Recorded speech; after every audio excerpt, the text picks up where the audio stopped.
Olá, semioticistas. Hoje nós trataremos da modalização do fazer. Então, na semiótica, na modalização do fazer, é preciso distinguir, na verdade, dois aspectos. O fazer, ou seja, é o fazer do destinador que comunica valores modais ao destinatário, o sujeito, para que ele faça algo, portanto, um fazer. E um segundo aspecto que seria o fazer ser, ou na verdade o ser fazer. O ser fazer, ou seja, a organização modal da competência do sujeito. Então, na organização modal da competência do sujeito operador, combinam-se dois tipos de modalidades. As modalidades virtualizantes, que são as que instauram o sujeito, e as modalidades atualizantes, que qualificam esse sujeito para uma ação. Então, nós temos o dever fazer e o querer fazer, que são modalidades virtualizantes, ou seja, elas simplesmente instauram o sujeito. Enquanto que, por outro lado, o saber fazer e o poder fazer são modalidades atualizantes, uma vez que elas qualificam o sujeito para uma ação. No texto que nós vimos analisando nos vídeos anteriores, da Joana e do Jazão, a Joana, na fala citada, ela mostra que instaurou o Jazão como sujeito pela atribuição do querer fazer. No texto havia um fragmento que dizia o seguinte: e tinha um puto de um medo de olhar para o mundo, e mesmo essa ambição que neste momento se volta contra mim, eu te dei por engano. E além disso, ela qualificou o sujeito para a ação de compor, graças exatamente ao saber fazer, quando no fragmento ela dizia o seguinte: não sabia nada de mulher nem de samba, fecha aspas. Né?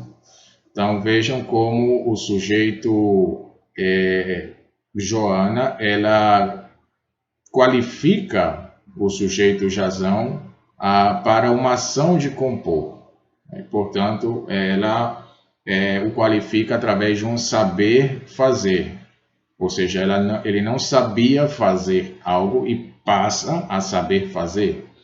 Então, Joana, ela deu-lhe, portanto, os dois tipos de modalidades necessárias à realização do fazer transformador.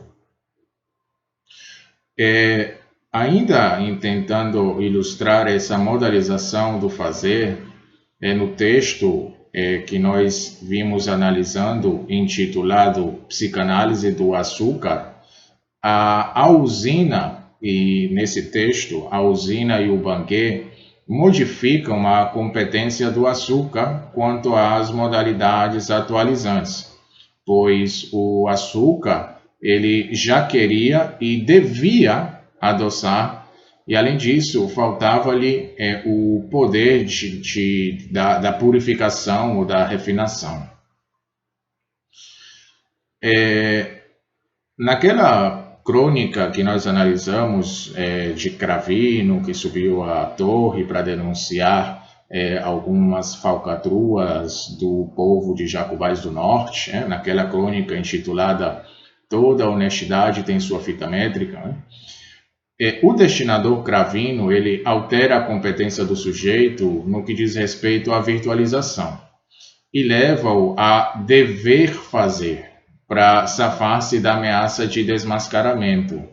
Então, o sujeito ele já se encontra dotado das modalidades atualizantes, pois ele sabe o que fazer para comprar o destinador e, além disso, ele pode fazê-lo. Bom, resta então mencionar que se estabelece um jogo de compatibilidades e de incompatibilidades de modalidades na organização da competência. Ainda no texto do Cravino, das denúncias, das falcatruas do povo, o sujeito importantes de Jacobais, ou seja, os importantes de Jacobais, esse sujeito ele não quer pagar e não quer perdoar as dívidas de Cravino. E tampouco ele não quer arrumar-lhe o emprego. No entanto, ele deve fazê-lo, devido à intimidação realizada pelo sujeito Cravino. Então vejam como o dever fazer dominou o não querer fazer nesse texto. Embora em outros textos, evidentemente, possa ocorrer o inverso.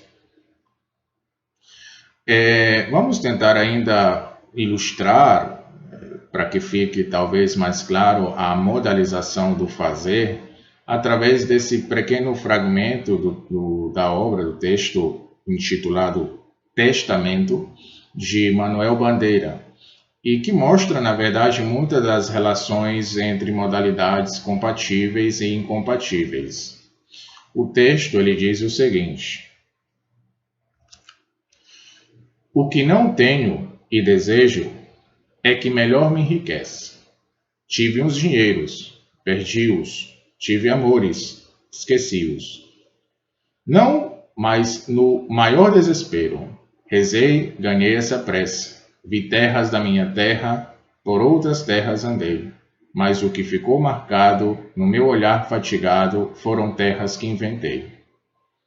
Gosto muito de crianças, não tive um filho de meu. Um filho não foi de jeito, mas trago dentro do peito meu filho que não nasceu. Criou-me desde eu menino para arquiteto meu pai. Foi-se-me um dia a saúde, fiz-me arquiteto? Não pude, sou poeta menor, perdoai. Não faço versos de guerra, não faço porque não sei, mas num torpedo suicida darei de bom grado a vida na luta em que não lutei.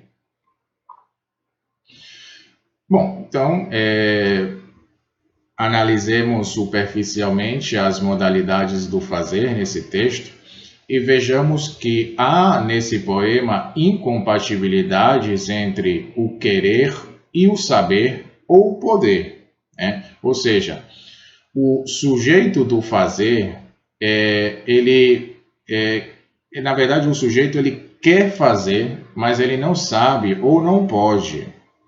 Faltam-lhe esses elementos de competência e, por conseguinte, o sujeito ele não realiza a ação, ou porque não sabe ou porque não pode, e não obtém os valores almejados, ao mesmo tempo que se conserva como um sujeito virtual, ou seja, um sujeito que quer, simplesmente, mas não pode e não sabe fazer.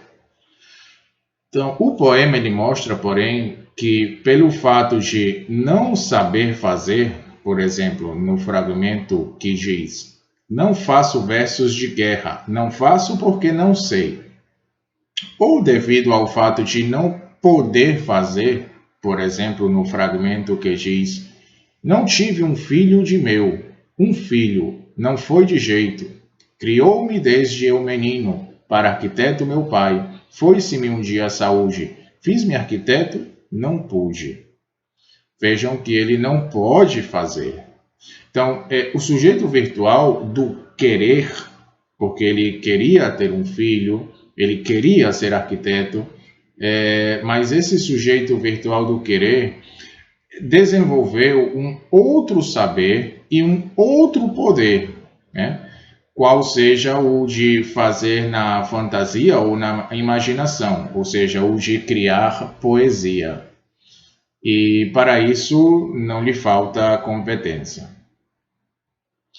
Então, a determinação e a organização da competência modal do sujeito permitem substituir as casas vazias ou neutras da emissão e da recepção na teoria da comunicação. Exatamente, permitem substituir essas casas vazias por sujeitos dotados de competência modal variável, o que Greimas chamava de competência modal variável, e abrem caminho para um melhor tratamento das relações intersubjetivas.